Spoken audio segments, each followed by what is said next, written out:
Hello friends.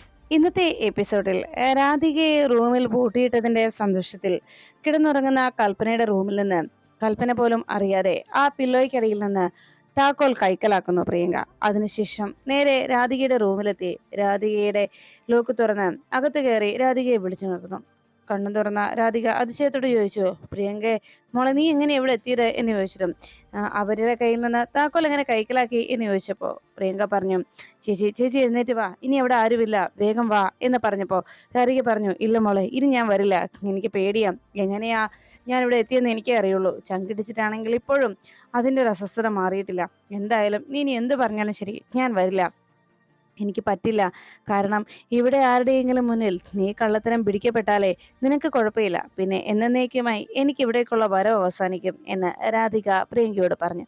അത് കേട്ടതും പ്രിയങ്ക പറഞ്ഞു, ഇല്ല ചേച്ചി, ഞാൻ പറയുന്നൊന്ന് കേട്ടേ, വന്ന് എന്നെ ഒന്ന് സഹായിച്ചേ. ശരി, നാളത്തെ മത്സരത്തിൽ ഞാൻ തോറ്റോട്ടെ, ഇന്ന് വരുന്ന ഈ മത്സരത്തിൽ ഞാൻ തോൽവി സമ്മതിച്ചോളാം, അതിനുശേഷം ഞാനങ്ങ് മരിച്ചാൽ മതിയല്ലോ, അപ്പൊ പിന്നെ തീർന്നല്ലോ കാര്യങ്ങൾ എന്ന് ചോദിച്ചപ്പോ രാധിക വേഗം ചാടി നിന്നിട്ടു. മോളെ, നീ എന്തിനാ ഇങ്ങനെയൊക്കെ പറയുന്നത്?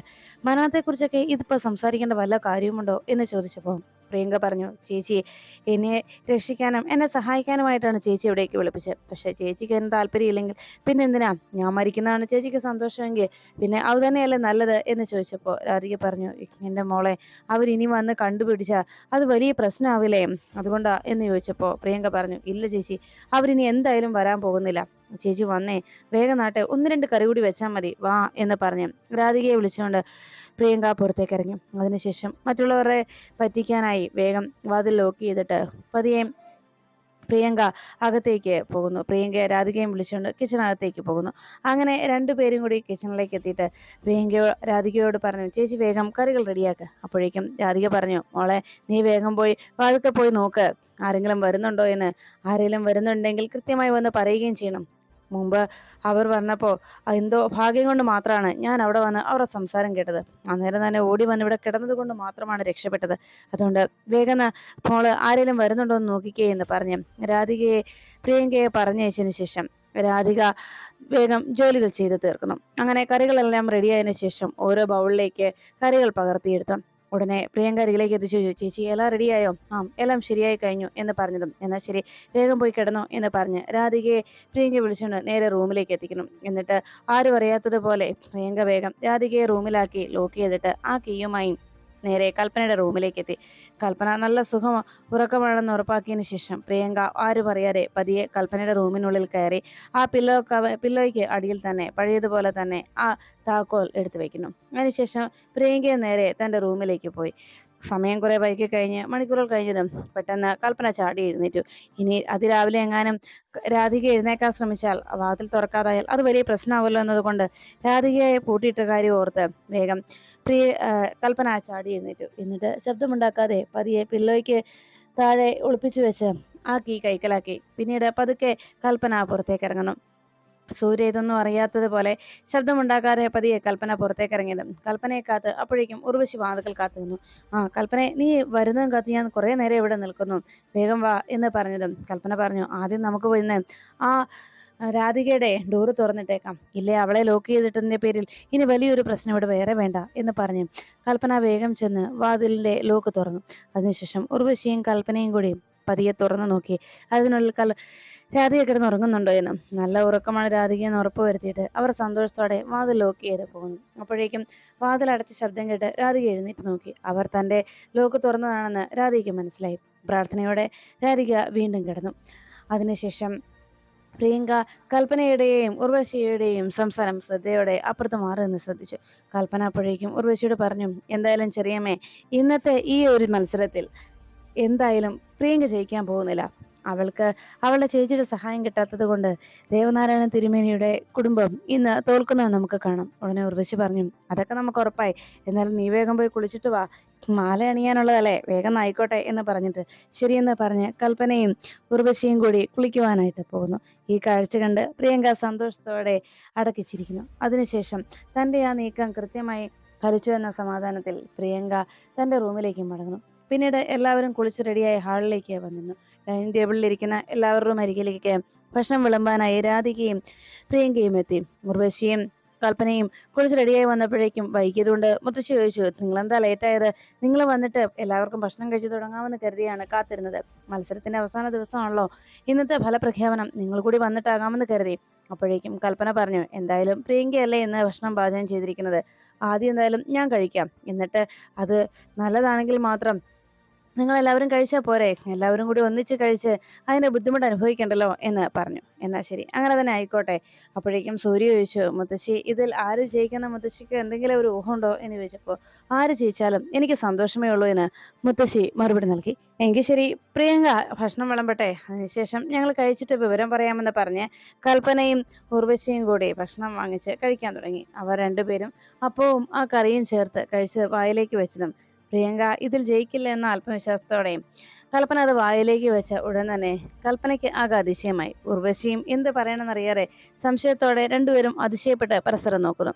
അപ്പോഴേക്കും മുത്തശ്ശിയും സൂര്യയും പരമേശ്വരനും എല്ലാവരും എന്താണ് അവരുടെ മറുപടി എന്നറിയാൻ അങ്ങനെ നോക്കി നിൽക്കുമ്പോൾ വീണ്ടും കൽപ്പന ഒരിക്കൽ കൂടി ആ കറി ഒന്ന് രുചിച്ചു നോക്കി. അപ്പോഴേക്കും വരുൺ ചോദിച്ചു, എന്താ അഭിപ്രായം പറഞ്ഞിരുന്നെങ്കിൽ ഞങ്ങൾക്ക് എല്ലാവർക്കും കഴിച്ചു തുടങ്ങാമായിരുന്നു എന്ന് വരുൺ അറിയിച്ചു.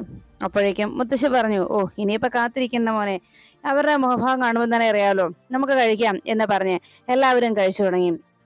ഉടനെ ഇനി പ്രത്യേകിച്ച് അഭിപ്രായമൊന്നും പറയണ്ട, എല്ലാവരും കഴിച്ചു എന്ന് പറഞ്ഞ് ഭക്ഷണം എല്ലാവരും കഴിച്ചു തുടങ്ങി. കഴിച്ചു തുടങ്ങിയതും എല്ലാവർക്കും വളരെ സന്തോഷമായി. നല്ല ടേസ്റ്റുള്ള ഭക്ഷണമാണ് ഇന്ന് കഴിച്ചതെന്ന് എല്ലാവരും രുചിച്ചു നോക്കിയിട്ട് പറഞ്ഞു. ഉർവശിയും കൽപ്പനയും എന്ത് പറയണമെന്നറിയാതെ ആകെ വിഷമത്തോടെ കഴിച്ചു തുടങ്ങി. പരമേശ്വരൻ അപ്പോഴേക്കും കഴിച്ചിട്ട് പറഞ്ഞു, പറയാതിരിക്കാൻ പറ്റില്ല മോളെ, ഇന്നത്തെ ഈ ഭക്ഷണം കഴിഞ്ഞ ദിവസം മോളുടെ പാചകത്തിൽ ഞാൻ വിചാരിച്ചു ഇനി മോൾക്ക് ഈ ഒരു മത്സരത്തിൽ വിജയിക്കാൻ കഴിയില്ലായിരിക്കുന്നു. പക്ഷേ എന്തായാലും മോളെക്കുറിച്ചുള്ള എൻ്റെ ആ ധാരണ മോള് തന്നെയാണ് തിരുത്തി കുറിച്ചത്. എന്തായാലും ഇന്നത്തെ ഭക്ഷണത്തിന്റെ രുചി അത് പറയാതിരിക്കാൻ വയ്യ, നല്ല ടേസ്റ്റാണ് എന്ന് പരമേശ്വരൻ പ്രിയങ്കയെ പ്രശംസിച്ചുകൊണ്ട് പറഞ്ഞു. അത് കേട്ട് കഴിഞ്ഞതും പത്മിനി പറഞ്ഞു, പാവം മോൾ അതിരാവിലെ എഴുന്നേറ്റ് പാചകം ചെയ്ത് തുടങ്ങിയതാണ്, എല്ലാവർക്കും തൃപ്തിയാകുന്നത് വരെ പലതവണ ചെയ്തിട്ടായിരിക്കാം മോള് ഇങ്ങനെ നല്ല ടേസ്റ്റുള്ള ഭക്ഷണം ഉണ്ടാക്കിയത്. അതിൻ്റെ പ്രയത്നത്തിന്റെ ഫലമാണ് ഇപ്പോൾ നമുക്ക് എല്ലാവരുടെയും മുന്നിൽ ഇങ്ങനെ ഒരു രുചികരമായ ഭക്ഷണം എത്തിയത് എന്ന് പറഞ്ഞു. അങ്ങനെ എല്ലാവരും അത് കേട്ട് പുഞ്ചിരിയോടെ സന്തോഷത്തോടെ അത് കഴിച്ചുകൊണ്ടിരിക്കുമ്പോൾ വരുൺ പറഞ്ഞു, വരുൺ നീ എന്താ ഇതിനെക്കുറിച്ച് അഭിപ്രായം ഒന്നും പറയാത്തത് എന്ന് പത്മിനി ഉടനെ പത്മിനിയും സൂര്യൻ ചോദിച്ചപ്പോൾ വരുൺ പറഞ്ഞു, അതെനിക്കറിയാം അച്ഛാ, കാരണം എൻ്റെ പെണ്ണല്ലേ ഭക്ഷണം ഉണ്ടാക്കിയത്, അവളുടെ പാചകം മോശമാവില്ലെന്ന് എനിക്കറിയാമായിരുന്നു എന്ന് പറഞ്ഞപ്പോൾ ഉടനെ വരുൺ അങ്ങനെ പറഞ്ഞത് കേട്ട് പ്രിയങ്ക വളരെ അഹങ്കാരത്തോടെ ഇങ്ങനെ തന്നെക്കുറിച്ച് പറഞ്ഞു എന്നുള്ള സന്തോഷത്തിൽ അങ്ങനെ തലകുനിച്ച് നിൽക്കുമ്പോൾ വരുൺ കൃത്യമായി രാധികയെ നോക്കി ചിരിച്ചുകൊണ്ട് നിന്ന്. ഉടനെ വരുണിന്റെ ആ സംസാരമായതോടെ രാധിക സന്തോഷത്തോടെ വരുണിനെ നോക്കി.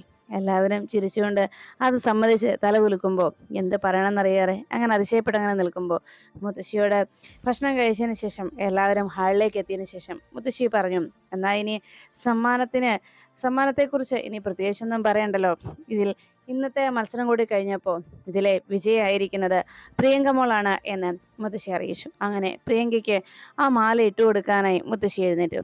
മാലയുമായി മുത്തശ്ശി വേഗം പ്രിയങ്കയുടെ അടുക്കിലേക്ക് പോകുമ്പോൾ നേരെ ആ മാല കൊണ്ടുവന്ന് രാധികയ്ക്കാണ് മുത്തശ്ശി നീട്ടിയത്. പ്രിയങ്കയ്ക്ക് സമ്മാനം കിട്ടിയെന്ന സന്തോഷത്തിൽ രാധിക കൈയടിച്ച് അനുജത്തിയെ ചേർത്ത് പിടിക്കുമ്പോൾ മുത്തശ്ശി ആ മാല പ്രിയങ്കയ്ക്ക് കൊടുക്കുന്നതിന് പകരം അത് നേരെ രാധികയുടെ അരികിലേക്ക് എത്തിച്ചിട്ട് പറഞ്ഞു, ഇതാ മോൾക്കുള്ള സമ്മാനം എന്ന് പറഞ്ഞ് ആ മാല രാധികയുടെ കയ്യിലേക്ക് കൊടുത്തു. അപ്പോഴേക്കും കൽപ്പന ഇതെല്ലാം കേട്ട് ദേഷ്യത്തോടെ പോകാൻ തുടങ്ങുമ്പോൾ കൽപ്പനയെ സൂര്യ വിളിച്ചു നിർത്തി, അതെ കൽപ്പന, ഇതൊക്കെ ഒരു സ്പോർട്സ്മാൻ സ്പിരിറ്റിൽ വേണം നമ്മൾ കൈകാര്യം ചെയ്യും, താനൊരു കൺഗ്രാറ്റ്സ് പറഞ്ഞിട്ട് പോടോ എന്ന് പറഞ്ഞതും ശരിയെന്ന് പറഞ്ഞ് കൽപ്പന പ്രിയങ്കയുടെ കൈ പിടിച്ച് ഒരു കൺഗ്രാറ്റ്സ് അറിയിച്ചു.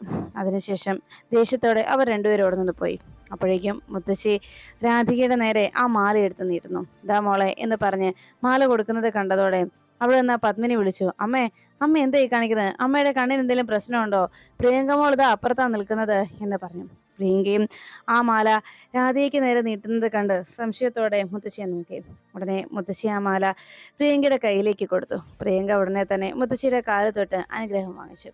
എന്തായാലും ഈ ഒരു മത്സരം കഴിഞ്ഞതോടെ ഒരു കാര്യം എനിക്ക് മനസ്സിലായി, കുടുംബത്തെ മരുമക്കൾക്ക് വീട്ടുജോലികൾ എന്താണെന്നും വീട്ടിൽ എങ്ങനെ പെരുമാറണമെന്നും എങ്ങനെയാണ് ഒരു കുടുംബം നോക്കേണ്ടതെന്ന് എന്നതിനെക്കുറിച്ചും ഒരു പാഠം എല്ലാവർക്കും ആയിട്ടുണ്ട്. അതുകൊണ്ട് എൻ്റെ മറ്റൊരാഗ്രഹം കൂടി ഞാൻ പറയാം. ഇനിയുള്ള ദിവസങ്ങളിലെല്ലാം ഇന്ന് പ്രിയങ്ക മോള് പാചകം ചെയ്ത പോലെ ഇതേ രുചികരമായ ഭക്ഷണം ഇനി എല്ലാ ദിവസവും മോള് തന്നെ ഉണ്ടാക്കി തരണം. അത് കേട്ടതും പ്രിയങ്ക പറഞ്ഞു, ആ അതിനെന്താ മുത്തശ്ശി, എനിക്ക് കുഴപ്പമൊന്നുമില്ല എന്ന് പ്രിയങ്ക തല കുലുക്കുമ്പോൾ ഇത് കേട്ടുന്ന രാധിക ആകെ ഞെട്ടി. ഉടനെ രാധിക മുത്തശ്ശി വിളിച്ചിട്ട് പറഞ്ഞു, അയ്യോ മുത്തശ്ശി, എനിക്കിന്ന് ആറ്റുശ്ശേരിയിലേക്ക് പോകണം എന്ന് പറഞ്ഞു. അപ്പോഴേക്കും പ്രിയങ്ക ചോദിച്ചു, അയ്യോ അതെങ്ങനെ ശരിയാവും, ചേച്ചി ഇന്ന് പോകണ്ട എന്ന് പ്രിയങ്ക എടുത്തു പോയി പറയുമ്പോൾ ഉടനെ രാധിക പറഞ്ഞു, അയ്യോ അത് പറ്റില്ല മോളെ, ഷൂട്ട് കഴിഞ്ഞിട്ട് എനിക്ക് നേരെ അമ്മയുടെ അച്ഛൻ്റെ അടുത്തേക്ക് പോകണം, ആറ്റുശ്ശേരിയിലേക്ക് എന്ന് പറഞ്ഞപ്പോൾ മുത്തശ്ശി ചോദിച്ചു, മോളെ കുറച്ച് ദിവസം ഇവിടെ നിന്നിട്ട് പോകാം എന്ന് മുത്തശ്ശി രാധികയോട് പറയുമ്പോൾ വരുൺ രാധികയെ നോക്കി ചിരിച്ചു. അപ്പോഴേക്കും പരമേശ്വരനും പറഞ്ഞു, മോളെ ഞങ്ങളുടെയും അഭിപ്രായം അത് തന്നെയാണ്, മോള് കുറച്ച് ദിവസം ഇവിടെ നിൽക്കുന്നതിൽ ഞങ്ങൾക്കാർക്കും യാതൊരു വിരോധവും ഇല്ല, മോൾക്ക് ഇവിടെ കുറച്ച് ദിവസം നിന്നിട്ട് പോയിക്കൂടെ എന്ന് ചോദിക്കുമ്പോൾ രാധിക കണ്ണു വീഴിച്ച് വരുണെ നോക്കി. വരുൺ പ്ലീസ് എന്ന രീതിയിൽ കണ്ണുകൾ കൊണ്ട് അങ്ങനെയൊന്ന് ചെയ്യുമോ എന്ന രീതിയിൽ അപേക്ഷിക്കുന്ന പോലെ നോക്കുമ്പോൾ ഉടനെ പത്മിനി ചോദിച്ചു, മോളെ ഞാൻ വിളിച്ച് യശോദയോട് പറയട്ടെ എന്ന് മുത്തശ്ശി ചോദിച്ചു. മുത്തശ്ശി അടുത്തിരുന്ന പത്മിനി അന്വേഷിച്ചു. അപ്പോഴേക്കും രാധിക പറഞ്ഞു, അയ്യോ ഇപ്പം വേണ്ടമ്മേ, ഞാൻ പറയാം എന്ന് പറഞ്ഞു. ഉടനെ പ്രിയങ്ക പറഞ്ഞു, ചേച്ചി ചേച്ചി ഇന്ന് പോകണ്ട, ഞാൻ വിളിച്ച് പറഞ്ഞോളാം എന്ന് പറഞ്ഞതും പരമേശ്വരനും പത്മിനിയും കൂടി അവിടെ നിന്ന് എഴുന്നേറ്റ് പോയി. അപ്പോഴേക്കും സൂര്യ എഴുന്നേറ്റിട്ട് പറഞ്ഞു, അതെ രാധിക മോളെ, പ്രിയങ്കയുടെ ആവശ്യമാണെങ്കിൽ പോലും എൻ്റെയും ആഗ്രഹം അത് തന്നെയാണ്, മോള് കുറച്ച് ദിവസം ഇവിടെ നിൽക്കാൻ എന്ന് സൂര്യ പറയുമ്പോൾ വരുണും മുത്തശ്ശിയും മാത്രം അവിടെ തനിച്ചായി. രാധികയെ നോക്കി എടോ പ്ലീസ് എന്ന രീതിയിൽ കണ്ണ് ചെറുതാക്കി വരുൺ അപേക്ഷിക്കുന്ന പോലെ നോക്കുമ്പോൾ രാധിക മുഖം കറുപ്പിച്ച് ദേഷ്യത്തോടെ അകത്തേക്ക് പോകുമ്പോൾ പ്രിയങ്ക അയ്യോ ചേച്ചി ചേച്ചി പോകലേ എന്ന് പറഞ്ഞ് പിന്നാലെ ഓടുന്നു. ഈ കാഴ്ച കണ്ട് വരുൺ വേഗം മുത്തശ്ശിയുടെ അരികിലേക്ക് ചെന്നിരുന്നു.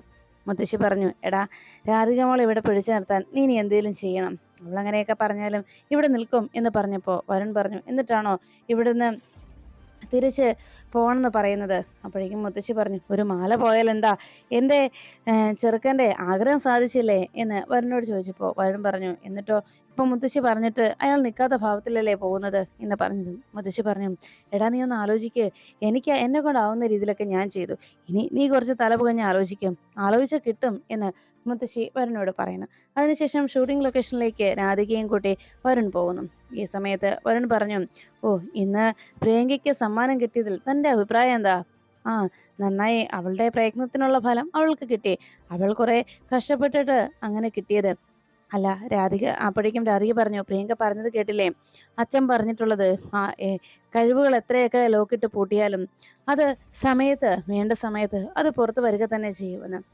അങ്ങനെ ഒരു കാര്യം പ്രിയങ്ക പറഞ്ഞതിനെ കുറിച്ച് വരുണോട് രാധിക സംസാരിക്കുമ്പോൾ വരുൺ പറഞ്ഞു, എന്താലേ ഇനി ഇതുപോലൊരു മത്സരം ഉണ്ടായാൽ താൻ കണിമംഗലത്ത് വന്ന് നിൽക്കുകയല്ലേ എന്ന് ചോദിച്ചപ്പോൾ രാധിക പറഞ്ഞു, ഞാനെന്തിനാണ് വന്ന് നിൽക്കുന്നത്, മത്സരത്തിൽ പങ്കെടുക്കുന്നവർ നിന്നാൽ പോരെ എന്ന് ചോദിച്ചപ്പോഴേക്കും ഉടനെ വരുൺ പറഞ്ഞു, എടേ താനല്ലേടോ ഇന്ന് പാചകം ചെയ്തു കൊടുത്തത്, പ്രിയങ്കയ്ക്ക് വേണ്ടി താനല്ലേടോ പാചകം ചെയ്തത് എന്ന് ചോദിച്ചപ്പോൾ രാധിക പറഞ്ഞു, പിന്നെ ഞാൻ വന്ന് പാചകം ചെയ്ത് വരുൺ എന്തൊക്കെയാ പറയുന്നത് എന്ന് ചോദിച്ചതും ഉടനെ വരുൺ പറഞ്ഞു, ആണോ, താൻ ചെയ്തു കൊടുത്തില്ല അല്ലേ, എന്നാൽ ശരിയെന്ന് പറഞ്ഞ് വണ്ടി നിർത്തിയതിന് ശേഷം വരുൺ തന്നെ മൊബൈലിലെ ആ തെളിവ് രാധികയെ കാണിച്ചു. എന്നാലേ ഇതൊന്ന് നോക്കിയേ, ഇത് ശരിയാണോ അല്ലയോ എന്ന് പറഞ്ഞു പ്രിയങ്ക ഫോണിൽ നോക്കിയിരിക്കുകയും രാധിക പാചകം ചെയ്യുകയും ചെയ്ത ആ വീഡിയോ വരുൺ രാധികയെ കാണിച്ചു.